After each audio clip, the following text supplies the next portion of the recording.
Ketahuilah bahwa ketika kita mengikuti sebuah majelis ilmu, itu sesungguhnya Allah sedang memberikan kepada kita sekian banyak fadilah dan keutamaannya. Karena sungguh sangat mulia orang-orang yang berada di majelis ilmu.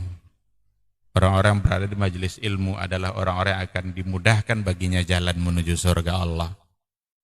Dalam hadis dikatakan oleh Rasulullah sallallahu alaihi wasallam, "Man salaka tariqan yaltamisu fihi ilman, sahalallahu lahu tariqan ilal jannah." Barang siapa yang menempuh satu jalan di mana tujuannya adalah untuk mendapatkan ilmu, maka Allah akan mudahkan baginya jalan menuju surga. Surga itu perlu iman, dan mendapatkan surga itu perlu ilmu. Maka di majelis ilmu lah kita bisa menumbuhkan iman kita, dan di majelis ilmu lah kita bisa mendapatkan ilmu pengetahuan. Maka sering-seringlah menghadiri majelis yang bisa menambah iman kita dan juga bisa menambah ilmu, agar surga Allah itu benar-benar semakin dekat dengan kita bersama.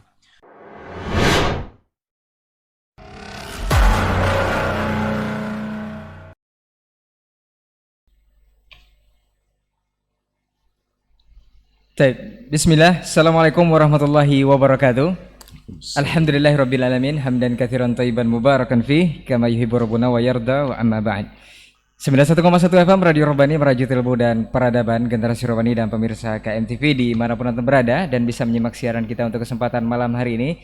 Alhamdulillah, kita bersyukur kepada Allah Subhanahu wa taala, kita kembali di Pondasi Podcast Dakwah Islami. Untuk kesempatan malam hari ini kita bersyukur kepada Allah Subhanahu wa taala atas segala bentuk nikmat dan juga rahmat-Nya kepada kita bersama. Kemudian salawat dan salam kepada Nabi Muhammad sallallahu alaihi wasallam selaku qudwah dan uswah kita dalam kehidupan. Dan kita bermohon juga salawat ini tersampaikan selalu hendaknya kepada seluruh keluarga beliau, kepada para sahabat dan tentunya kepada orang-orang yang senantiasa istiqomah menjaga dan menjalankan ajaran serta sunnah-sunnah beliau hingga hari kiamat kelak.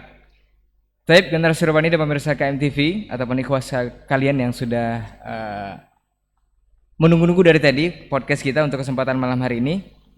Kita kembali bersama guru kita Ustaz Dr. Helmi Basri LCMA Hafizahullah Ta'ala.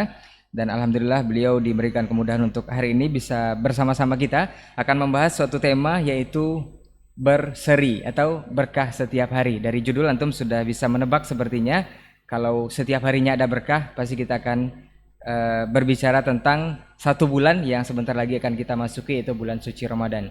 Di awalnya kita akan memberi tema yaitu Ramadan berseri, tapi tidak apa-apa juga kita beri judul atau tema untuk hari ini adalah dengan berseri atau berkah setiap hari. Seperti apa dan bagaimana nanti akan kita perbincangkan selama lebih kurang 1 jam ke depan bersama guru kita Ustadz Dr. Helmi Basri LCMA Hafizahullah Ta'ala. Kita sabar dulu beliau. Assalamualaikum Ustadz. Waalaikumsalam warahmatullahi wabarakatuh. Sehat Ustaz ya? Insyaallah, alhamdulillah. Ustaz, kita sebentar lagi insyaallah akan memasuki 1 bulan yang dimana memang banyak sekali kelebihan, banyak sekali keberkahan, banyak sekali mungkin hal-hal istimewa yang ada di bulan tersebut Ustaz. Itu bulan suci Ramadan. Insyaallah kita disampaikan ke bulan tersebut Ustaz. Mudah-mudahan insyaallah. Nah Ustaz, mungkin persoalan pertama yang ingin kita tanyakan dari ayat yang mewajibkan kita puasa di Al-Baqarah 183 Ustaz, apakah kewajiban puasa di Ramadan ini bagi setiap muslim itu bagi setiap muslimkah atau mukminkah? Ini atau bagi setiap muslim atau mukmin? Itu yang pertama dulu Ustaz. Kemudian wajibnya ini wajibnya seperti apa Ustaz? Apakah wajib seperti halnya sholat yang tidak bisa ditinggalkan? Atau seperti apa? Karena kita mengetahui juga puasa itu bisa tidak puasa juga beberapa orang yang dalam kategori tertentu. Apakah ini wajibnya seperti apa? Kemudian apakah ibadah puasa ini itu ada orang yang tidak dibolehkan atau tidak diperkenankan untuk melakukan ibadah puasa ini? Ini seperti apa Ustaz? Baik. Nah, fadhal. Bismillahirrahmanirrahim. Alhamdulillah wassalatu wassalamu ala Rasulillah wa ala alihi wa sahbihi wa mawalah. Ikhwati fillah, para pendengar, para pemirsa dimanapun berada, ikhwah yang hadir di studio pada malam hari ini, semoga kita semua senantiasa diridhai oleh Allah Subhanahu wa taala.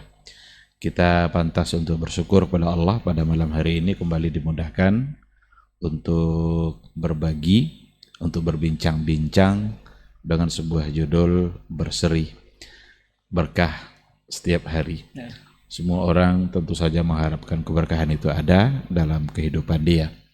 Tapi ada satu bulan yang disediakan oleh Allah Subhanahu wa Ta'ala yang memang detik-detiknya itu penuh dengan keberkahan. Oleh karena itu bulan itu sesuatu yang paling pantas untuk ditunggu-tunggu, paling pantas untuk dirindukan. Nah, Karena para generasi salaf dulu 6 bulan menjelang Ramadan itu mereka sudah berdoa agar umurnya dipanjangkan oleh Allah sampai masuk bulan Ramadan. Kalau 6 bulan sudah mulai berdoa, ini luar biasa pengetahuan mereka tentang manfaat dan kebaikan yang ada dalam Ramadan. Seberapa banyak keberkahan yang ada dalam Ramadan mereka sangat paham sekali. Sehingga jauh-jauh hari mereka sudah berdoa. Maka kita memohon kepada Allah Subhanahu wa Ta'ala agar kita benar-benar bisa menikmati indahnya Ramadan di tahun ini. Karena tidak ada di antara kita yang bisa memastikan apakah akan masuk Ramadan nanti atau tidak. Itu semua ada dalam kehendak Allah, dan mudah-mudahan kita mendapatkan takdir yang baik insya Allah ketika diizinkan untuk masuk bulan Ramadan. Baik, di dalam ayat-ayat Ramadan itu dari 183 sampai 187. Itu ayat-ayat Ramadan.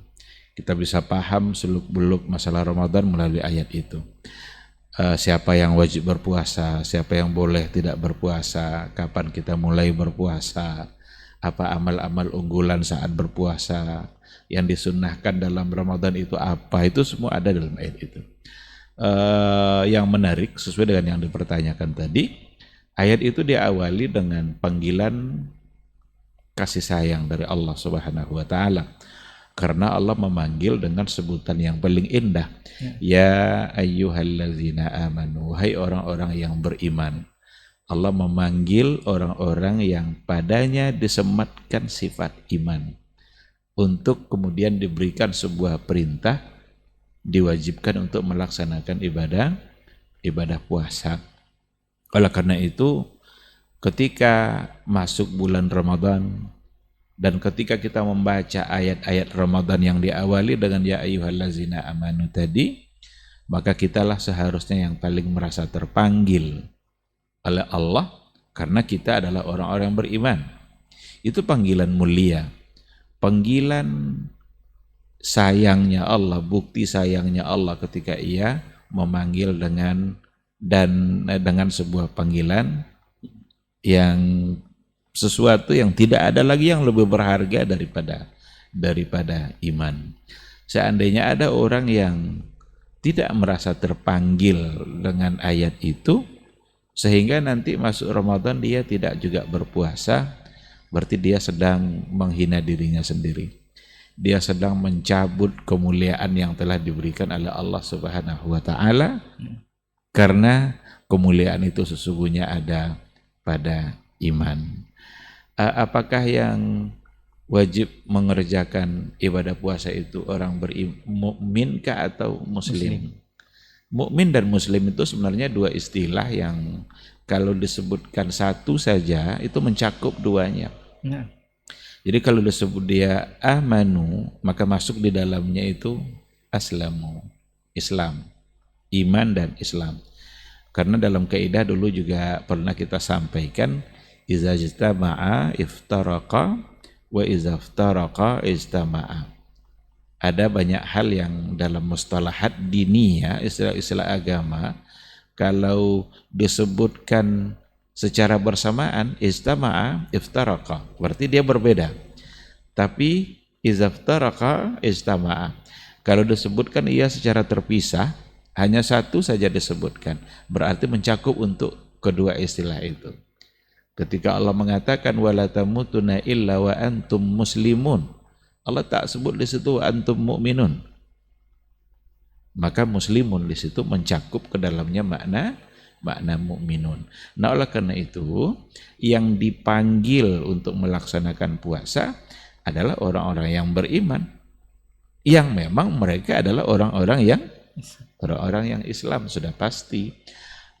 Karena kalau disebut dua-duanya, Islam itu di bawah iman nanti kan, ketika orang-orang Arabi mengaku-ngaku beriman, Allah tolak kan.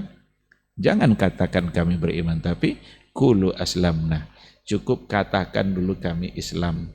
Walamma yadkhulul imanu fi qulubikum, karena iman itu belum masuk ke dalam hati. Maka mukmin, muslim atau iman dan Islam yang ada pada ayat itu punya satu makna. Kesatuan makna itu ada pada situ. Maka semua orang-orang yang sudah mengucapkan dua kalimat syahadat, maka berkewajibanlah mereka untuk melaksanakan ibadah puasa. Wajib dikerjakan, tidak boleh ditinggalkan. Kecuali kalau seandainya memang ada uzur-uzur syar'i yang membolehkan dia untuk tidak berpuasa. Umpama dia sakit, tidak sanggup berpuasa, atau dia dalam keadaan safar. Bahkan ada yang diharamkan berpuasa nanti. Wanita haid umpamanya. Perempuan yang dalam keadaan haid atau dalam keadaan nifas, kalau berpuasa pun dia jangankan pahala yang dia dapat, tapi justru dia malah berdosa.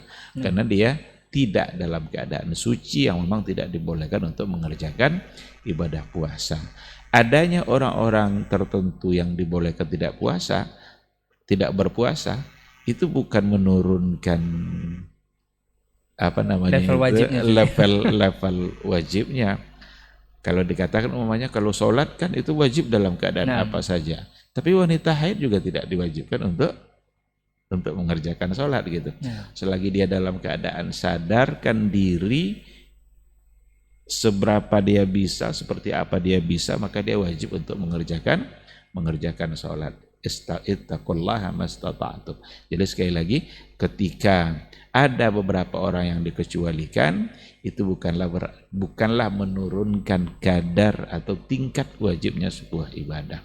Dan ketika Allah mewajibkan untuk melaksanakan ibadah puasa, itu sesungguhnya karena Allah memang menginginkan keberkahan yang ada dalam kehidupan kita, agar keberkahan itu kita raih, agar kita dapat. Karena ketika kita melaksanakannya, pasti di balik pelaksanaan perintah Allah akan ada kebaikan-kebaikan yang kita terima, akan ada keberkahan-keberkahan yang diberikan oleh Allah bagi mereka-mereka yang mentaati perintahnya. Baik, berarti boleh dikatakan perintah puasa ini mukmin dan muslim itu mungkin satu kesatuan udah tercangkup dalam ya ayyuhallazina amanu tadi Ustaz ya. Jadi kalau disampaikan berbeda kan banyak Ustaz. Biasanya kalau kita zaman dahulu itu ketika masuk bulan suci Ramadan itu kan ada disampaikan oleh para dai bahwa sebenarnya yang diwajibkan untuk berpuasa ini adalah orang-orang yang beriman saja. Kalau yang tidak merasa beriman tidak boleh puasa atau tidak diwajibkan puasa itu. Itu berarti jadi salah kaprah ya.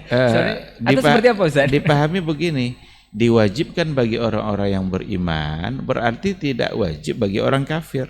Nah, orang kafir tidak dipanggil dalam hal ini, karena yang dipanggil adalah orang-orang beriman.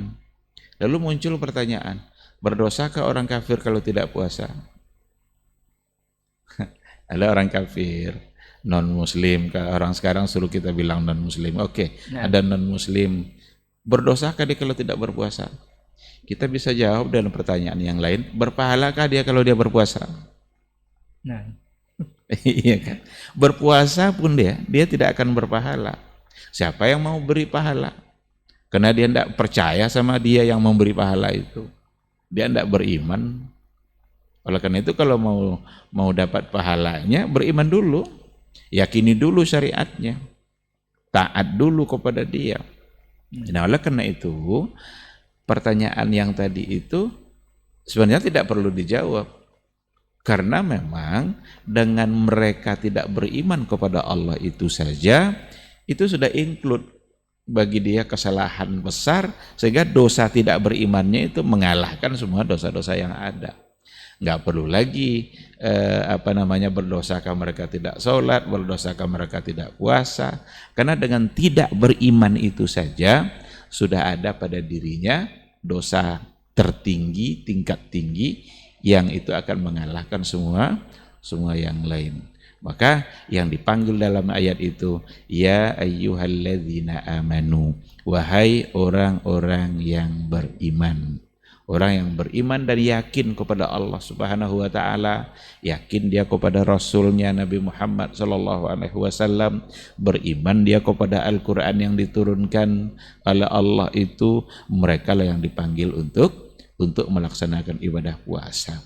Asal dia sudah beriman, balik akil dia, maka sudah berkewajiban untuk mengerjakan ibadah puasa. Jangan ditolak. Kalau ada orang yang tidak mau berpuasa karena menolak kewajiban itu bisa kufur. Ya. Karena dia menentang sesuatu yang diwajibkan oleh Allah. Tapi kalau ada orang yang tidak berpuasa, dia tidak menolak kewajibannya itu hanya karena tidak mau saja, dia tetap sebagai seorang yang mukmin, tapi al-mu'minul 'asi, mukmin yang bermaksiat. Inilah orang-orang yang tadi kita katakan, berarti mereka mencabut kemuliaan dari dirinya yang telah diberikan oleh Allah Subhanahu wa taala. Boleh dibahasakan, mungkin dipertanyakan keimanannya Ustaz ya. Dipertanyakan keimanannya. Karena tidak merasa terpanggil dengan ayat 183. Bisa kalau mau dibahasakan seperti itu bisa. Nah. Masa dia beriman lalu dipanggil Allah dia tidak. Karena afwan Ustaz, kita kan di muslim plus 62 ini kan beragam Ustaz. Jadi kadang muslim, ngaku muslim tapi tidak juga tergugah dengan kewajiban seperti ini Ustaz. Iya. Mungkin masih ada sambungannya dengan yang kita bahas dulu ya. Ustaz. Ada muslim plus 62 ini. 62. Antum bisa simak di episode sebelumnya ya. Nah Ustaz, ini biasanya kan ini detik-detik menjelang Ramadan ini Ustaz, atau boleh dihitung hari kalau kita boleh ngikut kalender Ustaz, itu menghitung hari saja jelang bulan suci Ramadan ini, bulan yang sangat luar biasa. Banyak sekali gelar-gelar yang disematkan untuk bulan ini Ustaz.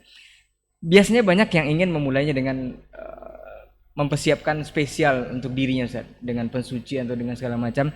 Bahkan yang terkenal ataupun masyhur di kalangan masyarakat kita ini adalah dengan melakukan ritual-ritual yang terkadang itu dalilnya masih diperselisihkan oleh para ulama untuk kesahihannya sendiri.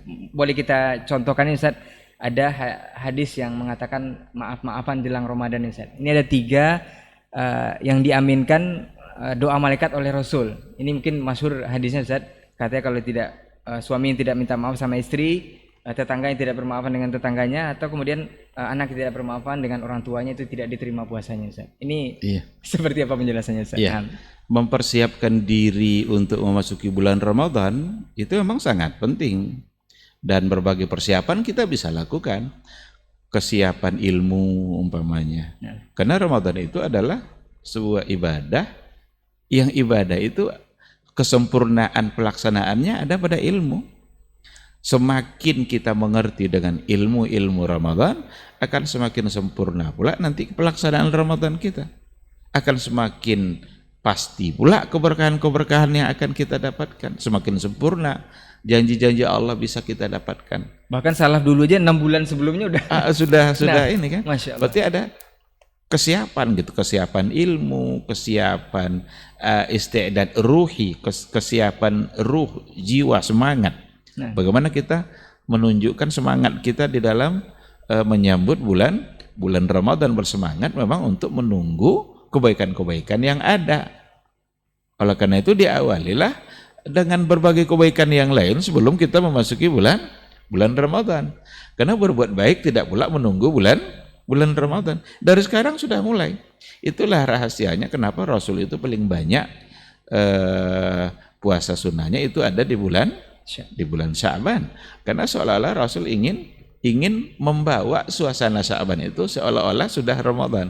Enggak sabar dia menunggu suasana Ramadan. Nah, khususnya pada 15 pertama kan, kalau sudah bagian-bagian akhir nanti malah justru dilarang gitu kan. La tuqaddimu Ramadhana bi yaumin au yaumain. Oleh karena itu, persiapan-persiapan itu diperlukan. Persiapan harta mungkin. Harta yang dimaksud bukan berarti dalam Ramadan nanti justru berpoya-poya menghabiskan uang untuk perbukaan, enggak. Karena ada keberkahan-keberkahan melalui harta yang didapat dalam bulan Ramadan. Orang yang memberikan perbukaan kepada orang yang berpuasa, dia mendapatkan pahala puasa dari orang itu. Tanpa mengurangi pahala orang itu sendiri. Maka perlu ada isti'dad mali, kesiapan harta. Namun kita perlu juga dalam persoalan kesiapan ini menyesuaikan dengan apa yang dibimbing oleh Rasulullah Sallallahu Alaihi Wasallam. Tidak boleh juga kita memanfaatkan hadis-hadis yang tidak sahih nanti untuk melakukan persiapan kayak yang tadi itu. Apa namanya, 3 orang yang diucapkan amin oleh Rasulullah tidak minta maaf pada istrinya, pada tetangga, pada orang tua. Ada riwayat yang bercerita tentang Rasul mengucapkan amin 3 kali itu, tapi bukan untuk itu. Nah, ini Ustaz. Bukan untuk riwayat itu. Nah. Riwayat itu wallahu alam, saya tidak tahu, malah kebanyakan mengatakan itu tidak sabit. Tapi ini masyhur sekali Ustaz. Masyhur sekali. Nah. Ucapan amin Nabi 3 kali itu ada. Nabi naik mimbar Nabi kan 3 tangga itu. Setiap kali Nabi naik mimbar, lalu kemudian Nabi mengucapkan amin. Amin, amin. Sahabat bertanya, ya Rasulullah, itu amin apaan? Kok tiba-tiba kamu mengucapin amin? Ada apa? Ketika itulah Nabi mengatakan, tadi Jibril datang dan meminta saya untuk mengaminkan doanya. Yang 3 itu ada, tapi bukan yang 3 itu.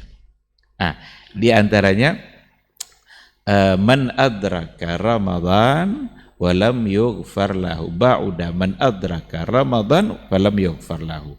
Betapa celakanya orang-orang yang apabila memasuki Ramadan, masuk dia menikmati indahnya Ramadan, tetapi dosa-dosanya tidak terampuni. Ada lagi, celaka orang-orang yang apabila masih menemui kedua orang tuanya, masih hidup kedua orang tuanya, tetapi tidak mampu itu menjadi sarana bagi dia untuk mendapatkan surga Allah. Dan juga orang-orang yang ketika dia mendengarkan nama saya, tapi dia tidak berselawat. Nah, ada amin itu, tapi bukan untuk maaf pada tetangga, maaf pada ini, sehingga hadis ini dijadikan alasan untuk menyampaikan permohonan maaf melalui WA group, melalui Facebook, melalui apa dan sebagainya. Kalau dulu itu ada kartu ucapan Ustaz. Kalau zaman dulu Ustaz ya. Ya kalau sekarang kan sudah ini. Maka apa namanya? Bukan tidak boleh untuk saling untuk meminta maaf. Ya kan? Cuma untuk meminta maaf itu tidak hanya menjelang Ramadan, kapanpun kita merasa bersalah ya harus minta maaf. Nanti ini diklarifikasi lagi, nanti dibilang kita tidak mengharamkan meminta maaf sebelumnya. Minta maaflah kepada siapa yang kita merasa bersalah. Dan kalau tidak ada, baru saja ketemu dengan dia tidak pernah apa sama sekali, lalu minta maaf, apanya yang mau diminta maaf kan? Baru kenal langsung minta maaf. langsung minta maaf. Jadi ketika kita bersalah, minta maaflah, dan tidak mesti menunggu Ramadan. Dan tidak mesti pakai WA. Ini menurut saya WA kalau minta maaf pakai WA itu maaf basa-basi. Basa-basi aja tuh. Kadang pakai stiker pula lah. Iya. Dia sendiri mungkin tidak membaca apa yang dia kirim. Langsung teruskan. Langsung teruskan. Kadang minta maafnya pakai pantun. buat pantun. Kalau memang merasa bersalah, ada orang kita salah sama dia, kalau perlu telepon dia, tanya langsung, siap memaafkan saya bersalah. Nah, ini yang perlu untuk dilakukan. Berarti jauh beda redaksi yang tadi dengan dengan yang 3 tadi. Jauh. Yang 3 itu malah kebanyakan mengatakan itu tidak sabit. Tapi yang sebelumnya itu seperti yang dinukil oleh Sya'atiyah Muhammad Salim dalam kitabnya Ramadaniyat, dia punya catatan-catatan Ramadan dan dibukukan dia punya buku. Dan di situ saya pernah membaca hadis itu, kalau nggak salah dia menyebutkan itu dalam riwayat Abu Daud atau siapa gitu, wallahu alam. Tapi ada satu riwayat yang memang itu sabit dari Rasulullah Sallallahu Alaihi Wasallam, wallahu alam. Nah, jadi disclaimer lagi untuk antum yang menyimak di kesempatan malam hari ini, untuk maaf-maafan ini memang kita perlu mensucikan diri untuk menyambut bulan suci Ramadan, tapi dengan khusus yang 3 tadi itu jauh dari redaksi yang sebenarnya Ustaz ya. Jadi bukan melarang untuk meminta maaf, kalau memang salah ya udah minta maaf langsung Ustaz ya, tidak perlu menunggu bulan suci Ramadan. Ada juga yang dalam Nabi mengulang-ulang kata Raghimaan Nah. furajul. Raghimaan furajul. Celaka, celaka, celaka kata Rasul. Siapa itu ya Rasulullah? Disebut oleh Rasul sama dengan yang tiga tadi itu. Tapi juga bukan yang tiga ini. Nah, yang tiga tadi, siapa yang memasuki bulan Ramadan tapi dosa-dosanya tidak terampuni. Orang tuanya masih hidup tapi tidak bisa menjadi sarana untuk mendapatkan surga. Dan orang yang tidak mengucapkan sholawat ketika dia menyebut nama saya. Itu yang sabit wallahu a'lam. mungkin untuk tradisi yang lain Ustaz menjelang Ramadan ini kan banyak sekali Ustaz kalau di masyarakat kita. Seperti berziarah mungkin Ustaz, berziarah kubur biasanya jelang Ramadan itu ramai sekali Ustaz. Sama dengan minta maaf tadi. Nah. Minta maaf itu tidak ada batasan waktunya. Ziarah kubur juga tidak mesti menunggu akan datangnya Ramadan.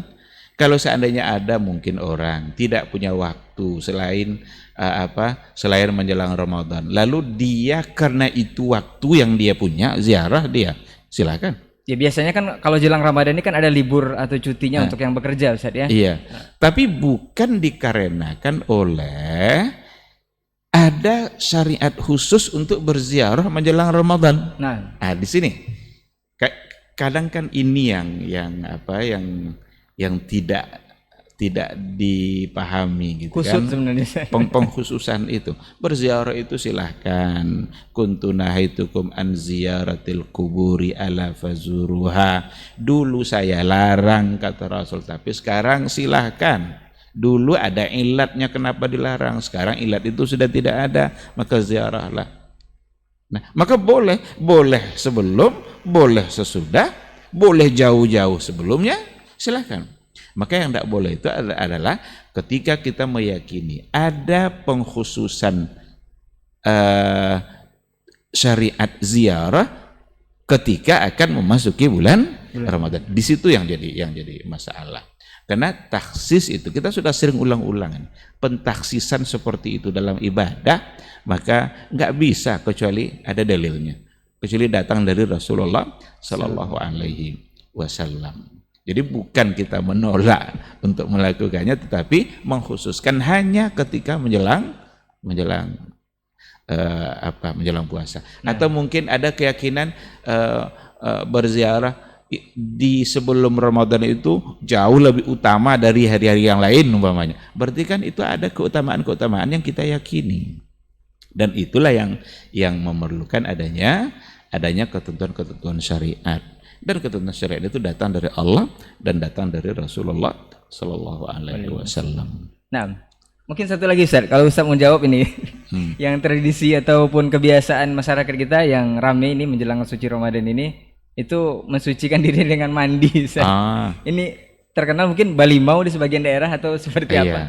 Ini ada di sebagian wilayah, di Pekanbaru kalau nggak salah ada itu di Indonesia, atau di wilayah Kampar itu juga ada balimau kasai namanya balimau kasai yang katanya kita untuk membersihkan fisik.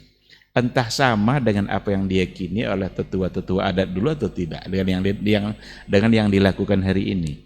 Namun kalau kita boleh menilai apa yang terjadi hari ini, nampaknya memang lebih baik untuk ditinggalkan. Kenapa demikian? Karena lebih banyak maksiatnya daripada baiknya, daripada mensucinya. Kadang-kadang seolah-olah bisa kita mengatakannya begini, menyambut sesuatu yang suci dengan cara yang kotor. Nanti mandi di sebuah sungai, satu tempat yang bersamaan, ada laki-laki, ada perempuan, ya kan? Nanti mandi bersama-sama. Sekarang disirami pula orang mandi pertama itu oleh pimpinan wilayah, pimpinan daerah untuk kemudian mandi bersama-sama. Itu saja itu sudah sesuatu yang sebenarnya tidak perlu untuk dipertahankan gitu. Barangkali orang mengatakan kan ini tradisi. Boleh bertradisi tapi nggak boleh tradisi mengacak-acak agama kita. Jangan sampai gara-gara mempertahankan tradisi kita justru merusak agama. Karena tradisi itu kreasi anak manusia, sedangkan agama itu syariat yang datang dari Allah yang disampaikan oleh Rasulnya. Masa kreasi anak manusia bisa kita biarkan untuk merusak agama? Kalaupun mau mandi, mandilah. Enggak pun belum datang Ramadan kita juga mandi. Lagi pula juga nggak boleh juga itu kalau sampai ada satu keyakinan umpamanya Seperti yang tadi ada satu bentuk mandi yang masyru' umpamanya sebelum memasuki bulan Ramadan.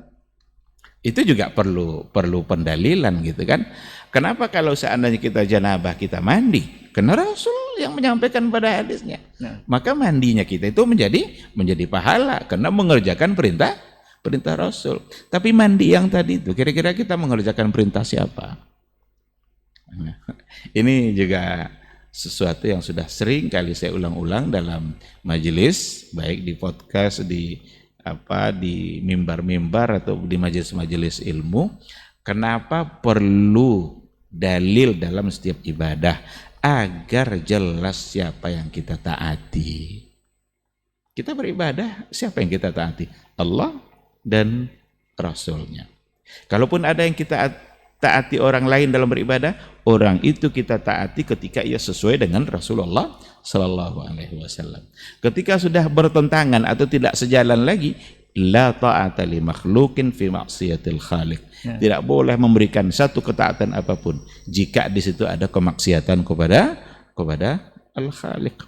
Nah, di sini perlunya. Maka ibadah memerlukan dasar-dasar yang kuat agar jelas siapa sesungguhnya yang kita taati pada saat kita melaksanakan ibadah itu. Ditambah lagi mungkin nanti biasanya kalau kita beribadah tentu berharap pahala, Ustaz ya. Berharap pahala. Kalau tidak ada contoh yang ngasih pahala siapa, Ustaz?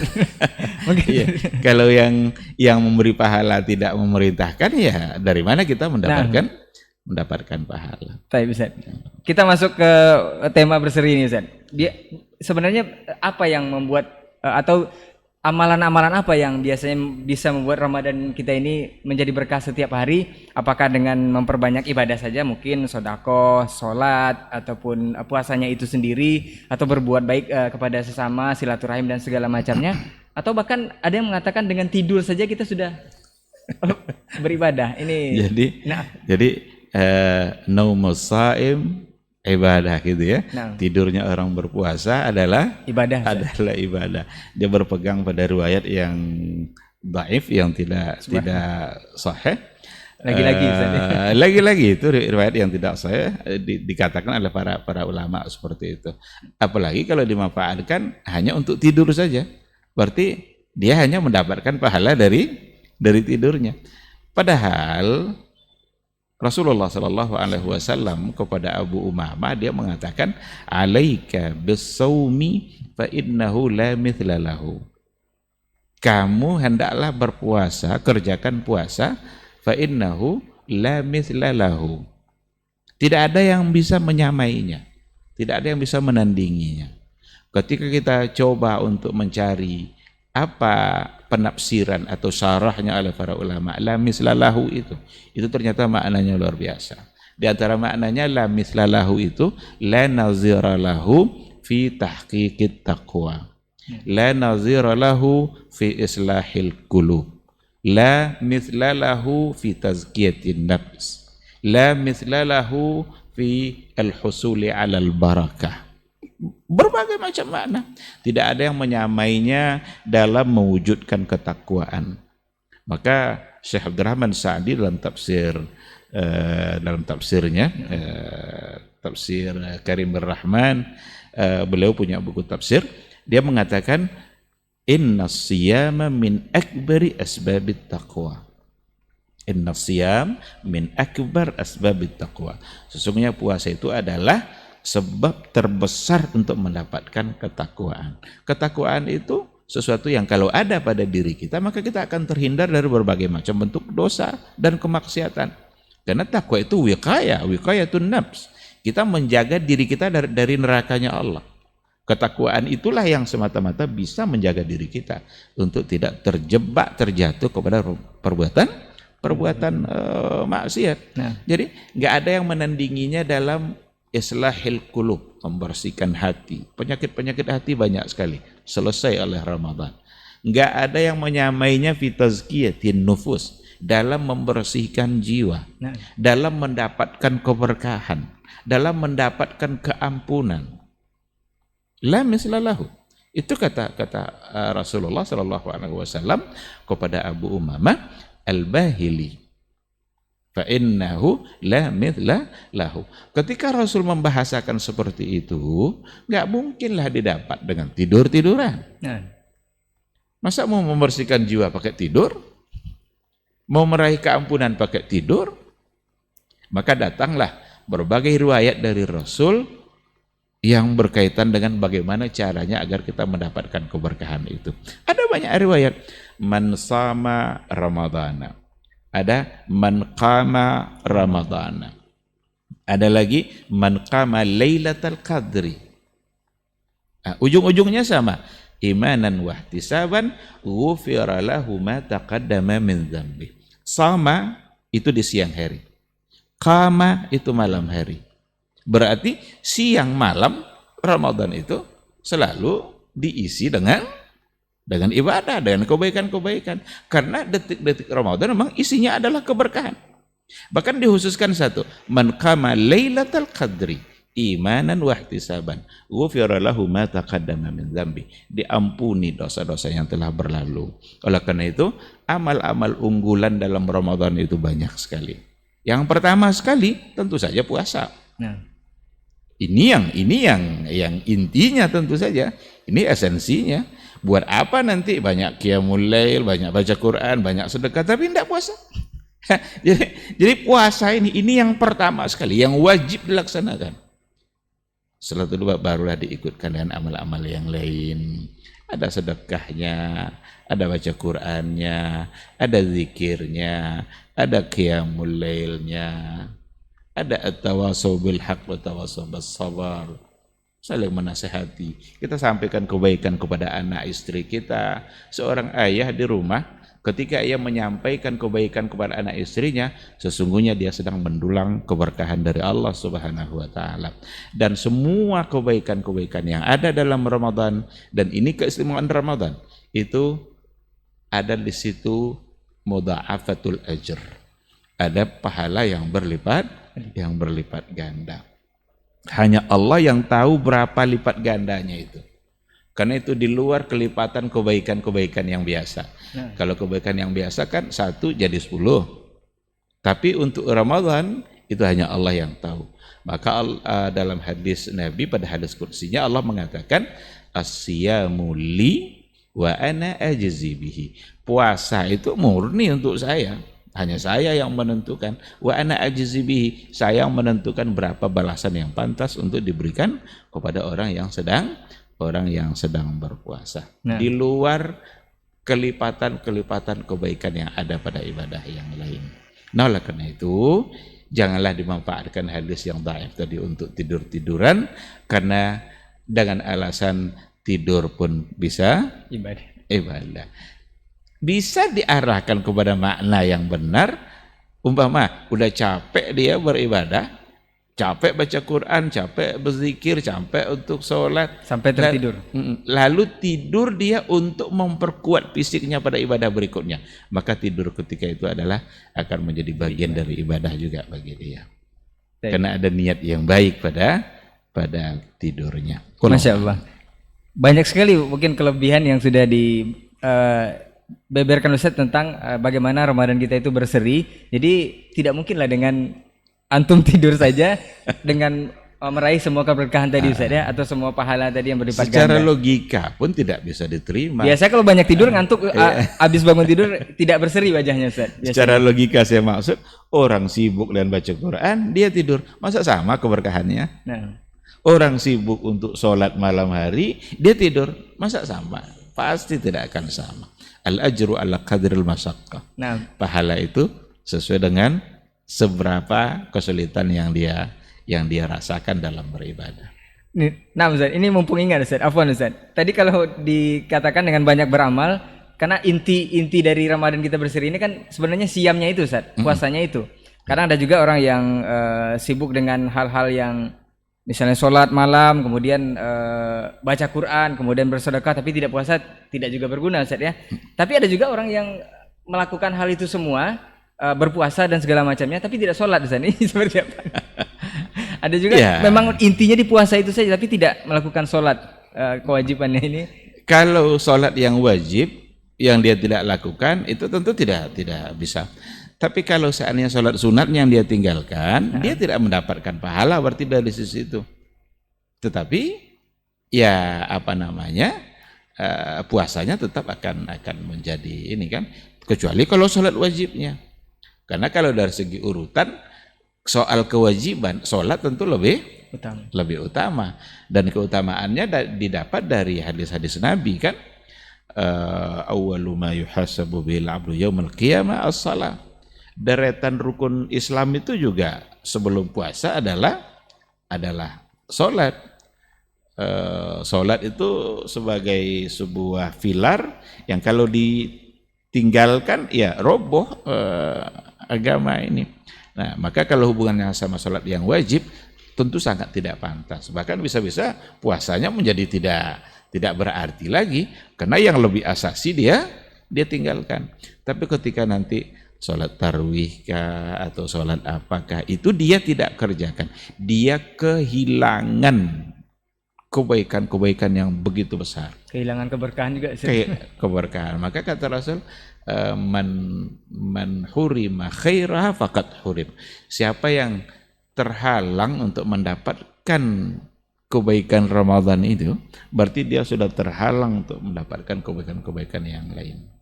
Nah, ini Masya Allah Ustaz, perbincangan kita mengenai berseri ini atau berkah setiap hari di bulan suci Ramadan ini, banyak gelar yang disematkan kepada bulan suci ini Ustaz, bahkan dibilang syahrul Quran, kemudian macam-macam, sampai kepada bulan penuh ampunan Ustaz. Ini yang menjadi pertanyaan, apakah berkah dan ampunan ini ada tandanya jika Ramadan kita sudah keluar dari bulan tersebut, terhapus dosa kita seperti yang dijanjikan? Apakah ada tandanya? Kemudian apakah semua dosa Ustaz, hatta syirik pun di masa lalu itu bisa terampuni atau seperti apa Ustaz? Iya, peluang untuk mendapatkan keampunan dalam Ramadan itu semua dosa. Dosa kecil kah, dosa besar kah?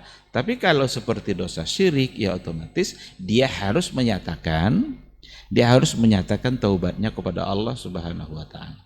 Maka kalau dia benar-benar jujur dalam menyatakan taubatnya, teteskan air mata, mohon ampun kepada Allah dari semua dosa, termasuk syirik sebagai dosa besar, maka Allah insya Allah akan mengampuninya. Karena bulan Ramadan ini bulan keampunan, bulan di mana Allah memberikan keampunan yang seluas-luasnya. Maka apabila selesai Ramadan, dan kalau benar-benar mendapatkan keampunan, maka rahim Ramadan itu akan melahirkan bayi-bayi yang tidak berdosa, orang-orang yang bagaikan bayi yang tidak berdosa. Lalu adakah tanda-tandanya? Adakah tanda bahwa dosa kita itu terampuni? Wallahu a'lam tanda seperti apa. Cuma barangkali dinilai seperti apa sikap dan tindakan kita setelah Ramadan itu. Maka bukti orang khusyuk itu setelah sholat. Kalau saat sholat hanya dia yang tahu dan Allah. Tapi setelah sholat nampak dia khusyuk sholat atau enggak? Haji mabrur itu ketahuannya setelah berhaji. Saat haji orang sibuk tawaf, sibuk sa'i. Mabrurkah dia? Tengok setelah dia haji. Apakah kebiasaan baik yang ia kerjakan saat berhaji itu terbawa enggak, masih tersisa enggak pada diri dia setelah dia pulang. Nah, maka puasa juga akan bisa kita katakan seperti itu. Kira-kira nanti setelah puasa dia seperti apa gitu. Nampak bekasnya. Kebiasaan baik yang dia lakukan selama Ramadan, apakah sekedar topeng wajah yang bersifat sesaat, ataukah akan menjadi jati diri dia? Banyak orang masuk Ramadan tiba-tiba pakai peci haji semua. Banyak orang yang kalau masuk bulan Ramadan pembawaannya dan lain-lain sebagainya, itu satu hal yang bagus. Atau kemana-mana bawa Quran gitu Ustaz ya. Tapi apakah akan menjadi topeng sesaat saja? Topeng itu kan bukan wajah asli. Atau akan menjadi jati diri dan wajah aslinya. Ketika kemarin selama Ramadan itu dia berpuasa penuh, malamnya bersemangat baca Quran, kira-kira habis Ramadan masih tersisa tidak semangat itu. Mudah-mudahan itu bisa menjadi bukti. Maka sebenarnya puasa 6 hari di bulan Syawal itu ujian pertama setelah puasa. Nah, Kalau kemarin 30 hari sanggup kita, ini dicoba 6 hari ini. lolos apa enggak? Lolos apa enggak? Enggak wajib kan? Kalau kemarin wajib tuh, kita kerjakan. Sekarang enggak wajib, dia disunnahkan, dianjurkan. Masih bersemangat enggak mengerjakan yang cuma 6 hari itu. Yang pahala 6 hari ini menyamai nanti yang sebulan. Karena dengan sebulan plus 6 ini jadi 1 tahun kan? Siapa yang puasa Ramadan lalu ia ikutkan 6 hari di bulan Syawal, seolah-olah dia puasa satu tahun penuh. Karena 36 satu kan menjadi 10, berarti 360. Sedangkan itu jumlah hari 1 tahun sebanyak itu lebih kurang.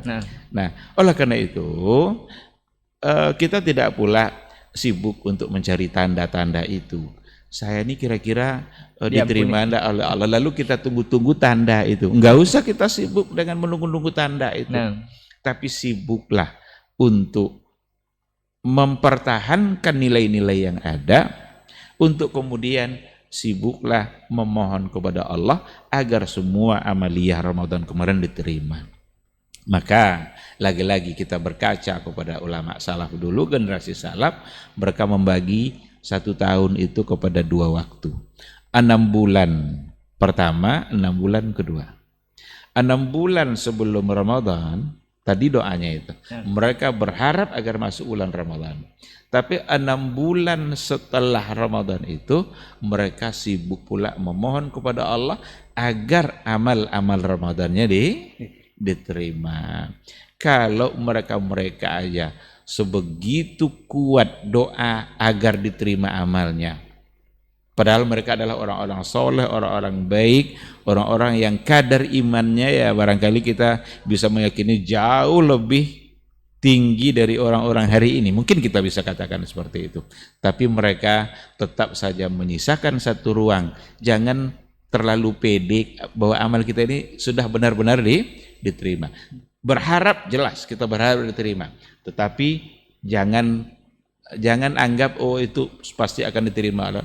Jangan entah ikhlas tidak, jangan asal-asalan, jangan terburu-buru atau karena terpaksa, macam-macam hal-hal yang barangkali bisa merusak amal kita. Maka Nabi juga mengatakan kam min sa'imin laisa lahu min siyamihi illal ju' wal atas. Berapa banyak orang berpuasa tapi dia tidak mendapatkan apa-apa dari puasanya kecuali lapar dan haus. Berarti ada orang yang berpuasa dia tidak mendapatkan pahala, tidak mendapat apa-apa. Yang dia dapat hanya lapar dan haus. Itu Rasul yang bilang. Nah, maka memohonlah kepada Allah agar tidak seperti itu, agar amal-amal kita diterima. Tidak mesti kita sibuk mencari-cari tanda. Nanti sibuk pula menunggu entah ada cahaya yang turun dari ke atap rumah umpamanya. Enggak, jangan seperti itu. Itu urusan Allah. Kerja kita adalah beribadah, menerima itu kerja Allah. Kerjakan urusan kita, biarlah Allah yang mengerjakan urusan dia. Enggak usah kita campuri urusan Allah. Kita hanya berharap agar mendapatkan yang terbaik dari Allah Subhanahu wa taala. Amin. Baik, menarik Ustaz. Lanjut bahasan kita Ustaz. Biasanya kalau bulan suci Ramadan ini Ustaz, sebagian ulama katanya Ustaz, sebagian ulama memasuki bulan Ramadan ini dibagi seperti turnamen atau pertandingan sepak bola Ustaz. Itu 3 babak Ustaz. 10 pertama, 10 kedua, 10 terakhir. Apakah ini memang ada bagian seperti itu? Katanya 10 pertama itu adalah bulan rahmah. Kemudian habis itu ampunan, maghfirah Ustaz ya. Dan 10 terakhir ada pembebasan dari api neraka. Apakah ini memang ada seperti itu atau seperti apa Ustaz? Karena ini masyhur juga Ustaz. Bahkan sholat tarawih yang kita kerjakan selama bulan Ramadan itu tiap malamnya berbeda pahalanya Ustaz. Malam pertama pahalanya ini, malam kedua pahalanya itu, dan malam ketiga selanjutnya. Ini lagi-lagi hal-hal yang seperti ini kita harus kembalikan kepada dasar-dasar yang sahih.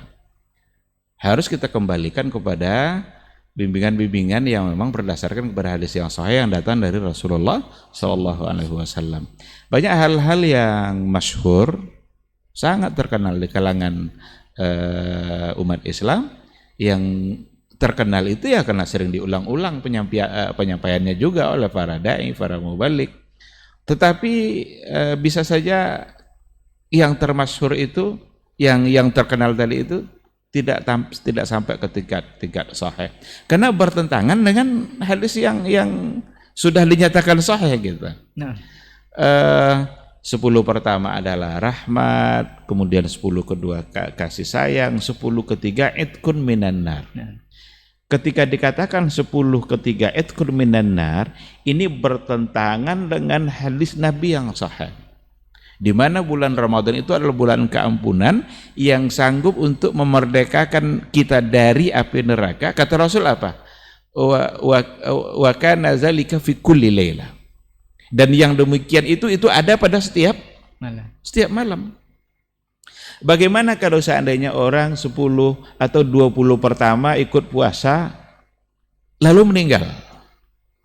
Berarti tidak mendapatkan dia itqun minan nar. Nah. Kita tutup peluang orang seperti itu untuk mendapatkan terbebas dari nerakanya Allah. Padahal Nabi sendiri mengatakan wa kana dzalika fi kulli laila. Itqun minan nar tadi itu kata Rasul itu ada pada setiap malam, dan itu yang sahih. Nah, maka yang tadi itu oleh kebanyakan para ulama hadis itu adalah yang tidak sahihnya. Pembagian yang tadi itu. Makanya contoh tadi kan, puasa dia 20 hari baik, puasanya banyak, sedekahnya, istighfar dia, cuma kena tidak masuk dia 10 terakhir. Berarti apakah dia tidak pantas untuk mendapatkan itqun minan nar? Disinilah pentingnya kita harus mengembalikannya kepada hadis yang sahih, kepada apa yang dikatakan oleh Rasulullah Sallallahu Alaihi Wasallam. Karena kita menutup peluang-peluang kebaikan bagi banyak orang. Kalau dibahasakan ulama itu mempersempit yang luas Ustaz ya.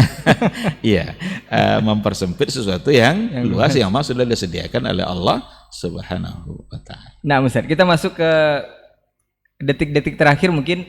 Di Ramadan itu biasanya kan salah satu yang paling fenomenal atau terkenal sekali, sangat ditunggu-tunggu atau dicari-cari oleh para pejuang Ramadan lah boleh kita istilahkan, itu adalah malam Lailatul Qadar Ustaz. Karena bulan ini identik dengan bulan Quran, itu amal yang paling bisa kita aplikasikan selama Ramadan itu memang memperbanyak, salah satunya adalah memperbanyak membaca Al-Quran. Yang jadi pertanyaan Ustaz, benarkah bulan tanggal 17 Ramadan itu adalah bulan malam turunnya Al-Quran yang banyak diriwayatkan atau disampaikan oleh para ustadz ataupun pendakwah kita?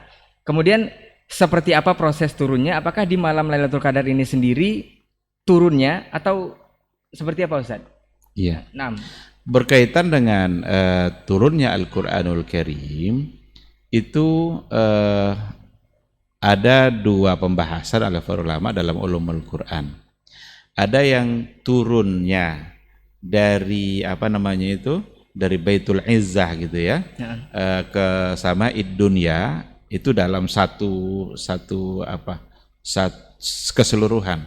Dan ada nanti nuzulnya itu dari Sama'id Dunya yang dibawa nanti oleh malaikat Jibril kepada Nabi Muhammad secara beransur-ansur turun. Kedua bentuk turun itu kalau kita lihat pada riwayat yang ada dan catatan sejarah, itu memang pada asrul awakhir. Itu ada pada 10 terakhir. Karena kalau kita baca buku sejarah, kapan Nabi pertama kali mendapatkan wahyu itu? Iqra itu kapan turunnya? Berarti ayat yang pertama diturunkan. Maka dalam catatan sejarah seperti yang diantaranya yang ditulis oleh Mahdi Rizqullah, dia punya As-Siratun Nabawiyah fi Dawi Al-Kitab wa Sunnah. Itu dia mengatakan itu ada pada 21 malam 21 di bulan Ramadan. nah. Oleh karena itu hubungan Nabi dengan Ramadan itu bukan ketika turunnya ayat puasa. Jadi hubungan Nabi dengan Ramadan itu sesungguhnya sudah berlangsung lama. Bahkan sudah mulai ada hubungan Nabi dengan Ramadan itu dan bulan Ramadan ketika awal ayat yang diturunkan. Begitulah ceritanya Nabi dengan Ramadan. Adapun yang dari Baitul Izzah itu juga ada pada 10 terakhir.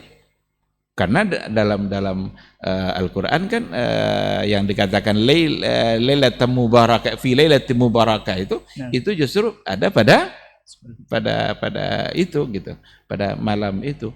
Oleh karena itu wallahu alam apa yang menjadi dasar bagi yang mengatakan pada 17 Ramadan, walau alam saya tidak tahu apa landasan yang mereka gunakan untuk menyampaikan masalah itu. Mungkin ada riwayat-riwayat yang saya tidak tahu, tapi dalam hal ini yang lebih kuat memang bukan pada 17 Ramadan, tapi ada pada 10 terakhir.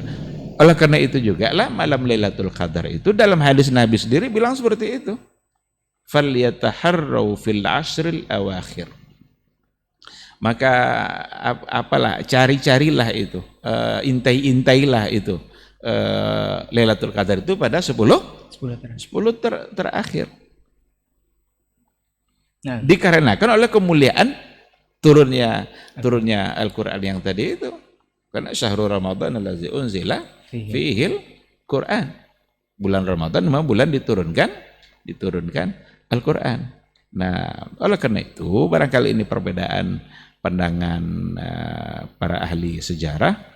Cuma bahasa-bahasa 17 Ramadan itu memang kebanyakan dari kita lah gitu ya, dari mungkin orang-orang yang ada di Asia Tenggara lah barangkali mungkin yang punya pandangan-pandangan seperti itu. Karena, apa alasan walau alam Nah, karena Afwan ini 17 Ramadan biasanya juga dijadikan seremonial Ustaz untuk upacara atau peringatan nuzul Quran. Iya. Nah, ketika ada orang yang mencoba untuk menjadikan momen sebagai membahas apa kandungan Al-Qur'an umpamanya atau memfokuskan kajiannya terkait dengan Al-Qur'an ya mungkin silahkan saja karena kapanpun kita boleh untuk ini. Tapi lagi-lagi seperti yang tadi itu, kalau seandainya dalam bentuk peringatan lalu kemudian dikatakan ada anjuran bahwa di malam itu harus umpamanya dilakukan hal-hal seperti ini, nah lagi-lagi persoalannya ada di sini.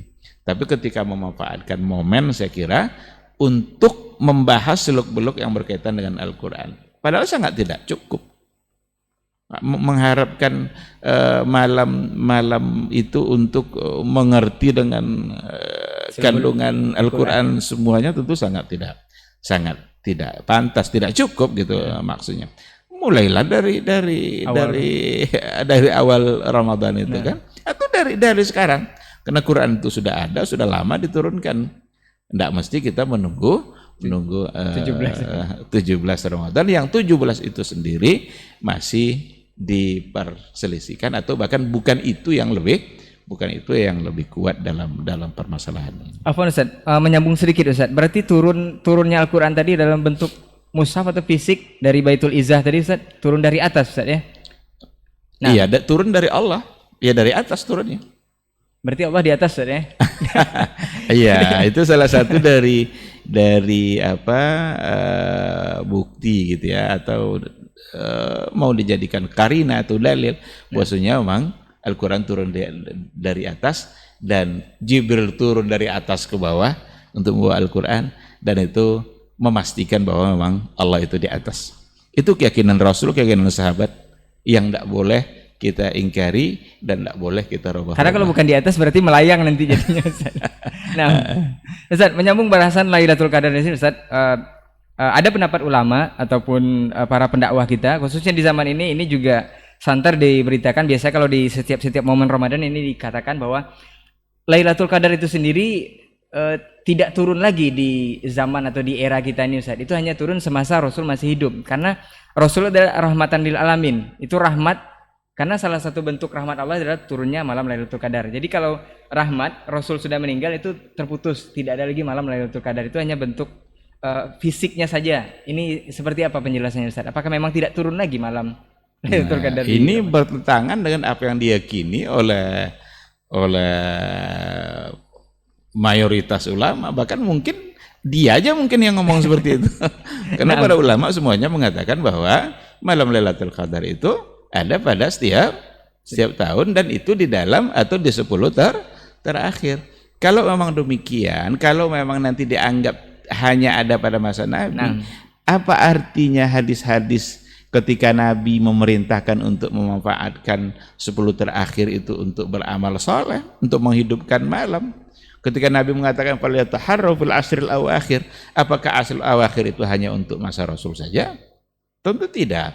Karena perintah itu bertahan terus, nanti ada terus sampai hari kiamat untuk umat Nabi Muhammad, dan pada setiap datangnya bulan Ramadan.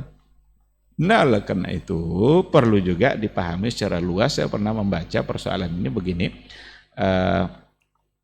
Ada ketentuan takdir sanawi. Nah, takdir sanawi itu takdir tahunan Allah yang berlaku untuk kehidupan hamba. Jadi ada takdir yang sudah ditetapkan secara keseluruhan, tapi ada takdir yang akan berlangsung dalam satu tahun. At-takdirus sanawi. Itu ada yang mengistilahkan seperti itu. Dan itu ditetapkan pada malam itu. Yang akan berlangsung untuk 1 tahun berikutnya. Kalau di program kerja mungkin jangka pendek, jangka panjang itu Ustaz.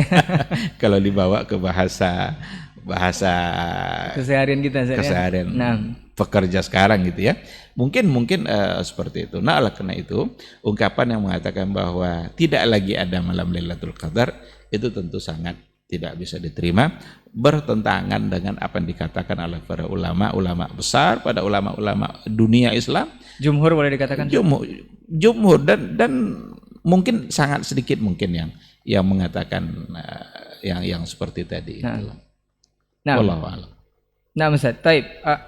Apakah ini kita berbicara lagi ke ibadah puasanya Ustaz, yang akan kita masuki di bulan suci Ramadan? Tentu ibadah puasa adalah ibadah yang paling besar dan memang itu yang diwajibkan kepada kita. Ini generasi sekarang mungkin milenial khususnya banyak yang jauh dari agamanya sehingga tidak memahami apa sih yang kita dapat dari puasa ini. Kenapa kita disuruh berpuasa selain derajat takwa yang sudah dijelaskan di ujung ayat bahwa la'allakum tattaqun. Kenapa sih mesti kita berpuasa? Apa yang kita dapat gitu Ustaz? Nah. Iya, ini sebenarnya sudah kita singgung tadi itu, kenapa harus berpuasa. Nabi yang mengatakan kan la mithlalahu fa innahu la mithlalahu. Karena ibadah puasa itu tidak ada yang bisa menyamainya, menyamai keberkahannya, menyamai sebagai sarana untuk membersihkan jiwa, sebagai sarana untuk mendapatkan keampunan, sebagai sarana untuk mendapatkan keberkahan dan setiap hari, setiap detik Ramadan. Detik-detik Ramadan itu sudah diatur oleh Allah sebagai detik-detik yang bisa menghadirkan keberkahan dan keampunan. Saya ambil satu contoh saja. Barangkali ada orang yang mungkin dia tidak pernah bangun di waktu sahur selain dalam bulan Ramadan. Selama ini dia bangun terus azan subuh bangun. Jarang sekali dia bangun di waktu sahur. Sahur itu istilah untuk waktu, bukan istilah untuk makan. Cuma ada ibadah makan di waktu sahur. Maka sahur itu kan penggalan waktu, bagian akhir dari malam. Yang sesungguhnya ibadah yang dianjurkan pada waktu itu diantaranya istighfar, bukan hanya makan. Yang dianjurkan dalam Ramadan itu bukan hanya makan di waktu sahur itu. Karena Al-Quran juga mengatakan wabil asharihum yastaghfirun, dan di waktu sahur mereka beristighfar. Maka salah satu dari waktu yang paling utama untuk beristighfar itu ada di waktu sahur. Sekarang dalam bulan Ramadan kita dipaksa bangun oleh Allah. Dipaksa bangun karena disediakan waktu untuk disuruh makan. Ya kan? Nah. Maka bangunlah kita di waktu sahur itu. Itulah sebabnya sahur itu harus di akhir, itu sunnahnya. Takhirus sahur itu sunnahnya. Jangan sahur nanti jam 12 malam. Karena dia mau tidur, karena dia tidak mau bangun lagi nanti kecuali waktu subuh masuk. Atau takut telat bangun sahur gitu. Atau takut telat bangun dia makan jam 1. Jangan lakukan. Itu justru belum waktu sahur. Karena sahur itu bagian akhir. Apalagi dengan adanya sahur itu bisa membantu fisik dia untuk kuat. Karena nanti selama siang dia tidak boleh untuk makan. Maka Nabi mengatakan tasahharu fa inna fis sahuri barakah. Sahurlah karena dalam sahur itu ada keberkahan. Jadi ketika Rasul mengatakan fa inna fis sahuri barakah, karena pada sahur itu ada keberkahan, bukankah itu artinya Allah ingin memberikan kita berbagai macam bentuk keberkahan dalam kehidupan kita? Suruh makan, nanti diberikan keberkahan. Suruh makan dapat keberkahan, coba. Kebaikan apa lagi yang mau kita inginkan? Maka ibadah Ramadan atau bulan puasa sebulan penuh, sungguh itu bulan yang memang penuh berkah, yang mudah-mudahan kita mendapatkan keberkahan itu setiap hari. Amin. Mudah-mudahan kita berseri ya. Ustaz, ini ada lagi Ustaz.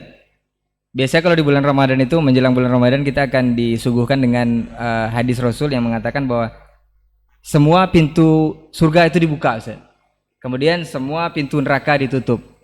Ini apakah makna letterlek dalam bahasa memang seperti itu artiannya, atau ada makna-makna tersirat Ustaz? Ya. Ini mohon dijelas. Bahasa itu langsung datang dari Nabi. Nah, karena kata Rasul kan futihat abwabul jannah wa ughliqat abwabu jahannam wa suffidat aw sulsilat asyayatin. Dibuka pintu surga, ditutup pintu neraka, kemudian syaitan-syaitan itu dibelenggu.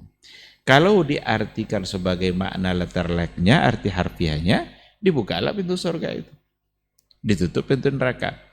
Tapi kalau dibawa kepada makna yang orang sekarang bilang ada tekstual, ada kontekstual, kan ada orang bilang membahasakan seperti itu bahasa orang-orang sekarang. Berarti peluang untuk masuk surga dalam Ramadan itu jauh lebih besar.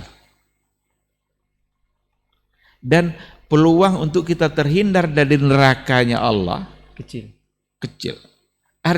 Maksudnya kita diberikan peluang besar agar kita tidak masuk ke nerakanya Allah. Seolah-olah dalam Ramadan itu ya pintu neraka itu ditutup oleh Allah. Yang pantas bagi kalian ini nih surganya, dibukakanlah berbagai macam bentuk keampunan, amalan dilipat gandakan, dosa diampuni oleh Allah.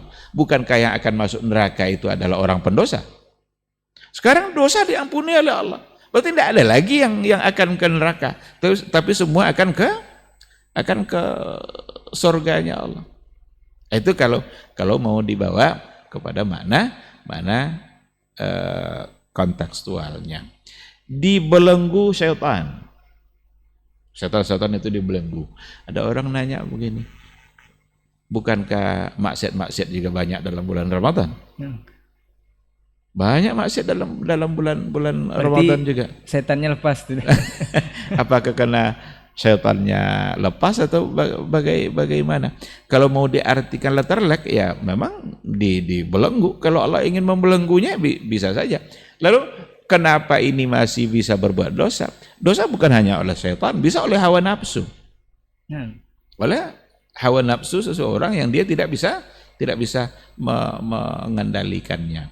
Tapi ada juga penjelasan oleh para ulama di mana di bulan Ramadan itu syaitan itu merasa terbelenggu oleh kekuatan iman-iman orang-orang atau orang-orang mukmin yang beriman kepada Allah, dikarenakan oleh semangat mereka untuk beribadah itu jauh lebih besar.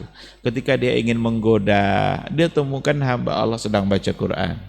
Ketika ia ingin mengganggunya, dia temukan hamba itu sedang berzikir. Ketika dia ingin menggoda lagi, ditemukannya dia sedang qiyamul lail. Maka dia yang merasa terbelenggu. Ada juga artinya begini, syaitan itu yajri fi ibni Adam majrad dam. Itu mengalir dalam tubuh manusia melalui aliran darah. Ketika seseorang itu dalam keadaan berpuasa, dia tidak memasukkan makanan apapun. Yang biasanya itu bisa diiringi oleh masuknya syaitan yang mengiringi aliran darahnya. Tapi sekarang gerak itu dipersempit sehingga syaitan tidak bisa berbuat dan dia terbelenggu. Jadi begitu diantara makna-makna yang bisa kita baca. Silakan diartikan harfiah, letterlek atau tidak, tapi yang jelas di situ ada kebaikan-kebaikan besar yang diberikan oleh Allah dan ada peluang-peluang untuk jauh dari neraka itu sangat besar diberikan oleh Allah. Masya Allah, jazakallah khair Ustaz. Jadi mungkin bukan waktu kita kecil-kecil dulu kalau misalnya setan dibelenggu itu kalau pulang malam-malam nggak takut lagi kalau bulan Ramadan, itu bukan seperti itu Ustaz ya. Karena setannya udah dibelenggu. Mungkin itu juga makna atau korelasi dari hadis awal yang sudah salah kaprah tadi mengenai maaf-maafan tadi, sedemikian besarnya peluang untuk masuk surga karena dibuka selebar-lebarnya. Jadi rugi sekali kalau kita tidak bisa memanfaatkan bulan suci Ramadan itu meraih surganya Allah. Nah, seperti itulah itu, yang di antara hadis tadi itu kan yang Nabi mengucapkan amin atau Nabi mengucapkan ragima anfuraj. Celaka dia. Ternyata salah satunya adalah orang yang apabila memasuki bulan Ramadan tapi itu tidak membuat dosanya terampuni. Celaka dia. Diaminkan sama Nabi. Allah sudah sediakan peluang mendapatkan keampunan sebesar-besarnya tapi dia tidak memanfaatkan. Pantas dia disebut sebagai orang yang celaka. Banyak bonus pahala lagi Ustaz ya. Nah Ustaz, mungkin terakhir sebelum kita tutup karena sudah hampir lebih kurang 1 jam perbincangan kita di berseri ini. Mudah-mudahan Ramadan kita tahun ini yang akan kita masuki kita disampaikan Allah insya Allah ke bulan suci Ramadan tahun ini. Nasihat Ustaz untuk kita semua khususnya yang ada di sini atau untuk semua kaum muslimin yang menyaksikan, jika ini Ramadan terakhir kita Ustaz, karena tidak ada yang bisa memastikan Ustaz, sebagian kita. Dan apa yang mesti dimaksimalkan ke depannya, berharap setiap Ramadan kita ini bisa berseri atau berkah setiap hari. Nah Ustaz. Iya, penghargaan kita terhadap sesuatu itu biasanya diukur seberapa mengerti kita dengan sesuatu itu. Kalau kita mengerti sesuatu sangat berharga, kita akan menghargainya. Tapi kalau kita tidak mengenalinya, maka kita tidak akan menghargainya. Maka orang tidak akan ada meletakkan cincin emasnya di meja tamu, tidak akan ada. Karena dia tahu itu cincin yang sangat berharga, maka diletakkannya dalam lemari. Oleh karena dikunci, diletakkan pula dalam kotak lagi kan, berlapis-lapis pula kuncinya. Kenapa? Karena dia tahu itu barang berharga. Oleh karena itu, penghormatan kita terhadap Ramadan itu ditentukan oleh seberapa mengerti kita dengan makna yang ada dalam Ramadan. Seberapa mengerti kita dengan nilai-nilai yang ada pada Ramadan. Maka disinilah pentingnya kita untuk belajar, untuk mengetahui, baca, dan bertanya apa sesungguhnya yang ada dalam Ramadan. Nanti ketika kita sudah memasukinya, perlu untuk agar kita bersemangat maksimal dalam memanfaatkannya untuk meyakini atau bukan meyakini, menganggap bahwa jangan-jangan ini adalah Ramadan yang terakhir. Karena Rasul juga mengajarkan begini, salli salata muwadda. Itu di antara wasiat Rasul. Salatlah kamu seperti orang salat yang salata muwadda, salat perpisahan. Berarti setelah ini tidak ada lagi sholat. Kenapa Nabi bilang seperti itu? Itu menggambarkan bahwa menganggap bahwa itu sebagai kesempatan terakhir, maka membuat kita akan memanfaatkannya semaksimal mungkin. Seandainya ada satu swalayan memberikan waktu kepada kita hanya sehari, di mana di hari itu semua orang yang masuk ke dalamnya boleh mengambil apa saja. Gratis. Ambil apa saja, tapi hanya sehari. Masuklah orang ke dalam swalayan itu. Ada enggak kira-kira yang ngobrol-ngobrol? Nggak ada. Orang lain ambil sudut ini, ambil itu. Ada berdua lah dia ngobrol-ngobrol aja. Rugi. Rugi dia. Pasti tidak kena ada yang ngobrol. Bahkan kita tegur pun tidak dijawabnya tuh. Saking sibuknya dia untuk mengambil apa yang dia inginkan. Karena dia tahu hanya sehari. Besok tidak ada lagi. Nah jadi ketika kita masuk Ramadan dan kita menganggap ini Ramadan terakhir, memang itu akan mendorong kita, akan membuat kita lebih bersemangat untuk memanfaatkannya. Karena Nabi pun juga punya pesan-pesan seperti itu, menganggap sholat yang dilakukan sebagai sholat yang terakhir, salat muwaddi', itu akan membuat seseorang lebih khusyuk, lebih maksimal di dalam melaksanakan ibadah sholat. Dan begitu juga lah nanti ketika meyakini itu sebagai puasa terakhir, mudah-mudahan itu bisa membuat dia maksimal di dalam memanfaatkan detik-detik Ramadan untuk mendapatkan keberkahannya di setiap hari. Allahu a'lam. Masya Allah, jazakallahu khairan Ustaz untuk bincang-bincang kita di malam hari ini mengenai tema kita. Dan mudah-mudahan juga apa yang kita bahas di kesempatan malam hari ini adalah persiapan atau bekal kita untuk menuju bulan suci Ramadan. Mudah-mudahan Allah menyampaikan kita semua ke bulan suci Ramadan. Amin. Dan mudah-mudahan dengan semua yang kita bahas tadi kita bisa berseri atau mendapatkan berkah setiap hari di bulan suci Ramadan. Kalaupun itu Ramadan terakhir kita berharap kepada Allah Subhanahu wa taala kita bisa berseri nanti di surganya Allah Subhanahu wa taala. Jazakallah khairan Ustaz untuk ilmu dan nasihatnya juga. Jazakallah khairan juga untuk perhatian antum semua. Afwan untuk semua salah kata dan khilaf bicara. Mudah-mudahan pekan depan kita masih ada kesempatan untuk berbincang bersama Ustaz dengan tema yang berbeda. Kita tutup dengan doa kafaratul majelis. Subhanakallahumma wa bihamdika asyhadu an la ilaha illa anta astaghfiruka wa atubu ilaik. Wassalamualaikum warahmatullahi wabarakatuh.